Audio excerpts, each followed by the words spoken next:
Woyzeck is credited for being kind of the predecessor to all expressionism.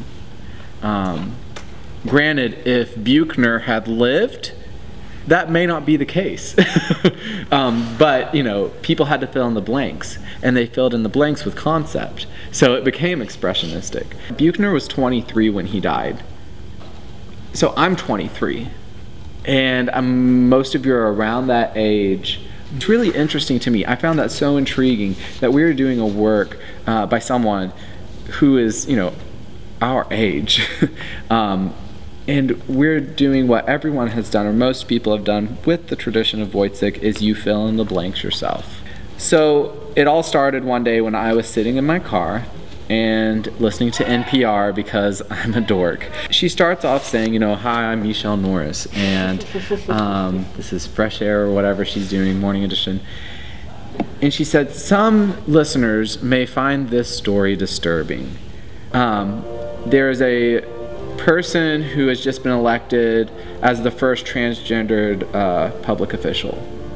So I'm listening and I'm thinking, oh, they're gonna be talking about her surgery. They're gonna be talking like graphic details, blood and whatever. No, they talked about her family.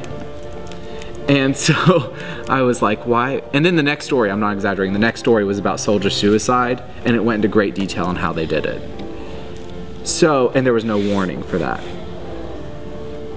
And so I don't know, that just really stuck with me. Around the same same time was when the gay suicide occurred. It was like 5, in the packet it says 5, and I think at the end of the that little time it ended up being 7 kids who killed themselves within 2 weeks, and that's why I asked Stephanie to include it in your packets. The media started covering this, and they were like, you know, it wasn't because they were being bullied, and it wasn't because they were treated any differently than anyone else. It's just because they were unhappy with themselves. And so I'm sitting here thinking the media is spinning these suicide stories.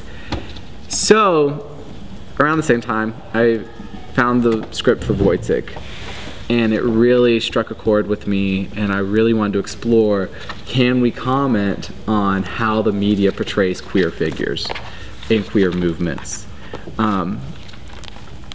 What they do often is illegitimize the cause by hypersexualizing people. I'm sure all of you have heard the phrase, they can't marry because of this, that they can't adopt because of this, and most often for some reason sexual practices are brought into it. And then you look at your figures on TV that are gay, they're always very sexual. Other functions that the media uses is to humorize them, to make them just pure objects of humor. Think about, this is a touchy subject, think about Glee. It's okay if he's hyper feminine, if that character's hyper feminine and we can laugh at him. It's fine if we have a gay character because we can situate him and put him to the side. We can, objectify him. Kind of like Jack with Will and Grace, same thing. We can, if we can laugh at them, we don't have to call them human. So that's kind of where I found myself with this piece and what I really wanted to comment, on. And so what we're doing is we're taking this world and placing it inside Woyzeck's mind, as Expressionism does, and everything becomes extremely exaggerated. If this play took place in real life, none of you would be wearing the costumes you were wearing. It would not have the ending it had. It would be a completely different show. But when we're in his mind, we start seeing these media influences saying, look at this. I call it the queer apocalypse. Like the zombies are taking over, that sort of thing. The media does that. How many of you have heard, if gays are given the right to marry, who's to stop them from people marrying animals? You hear that constantly. And it's just the media just perpetuates this idea.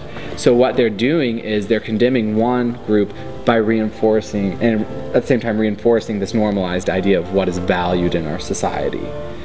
So that's what we have, is the media is showing him all the horror stories of what's going on around him.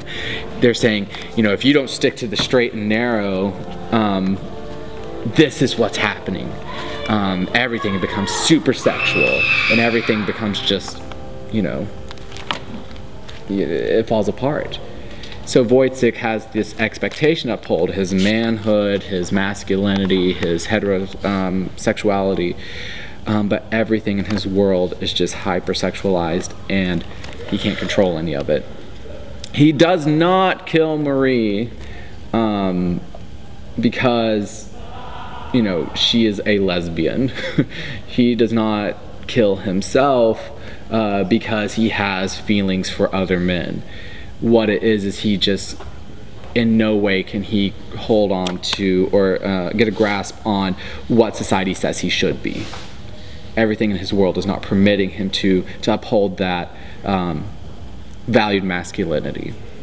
So we're just basically yanking the rug out from him whenever we get the chance, seeing how much we can trip him up, and it eventually just leads to his demise.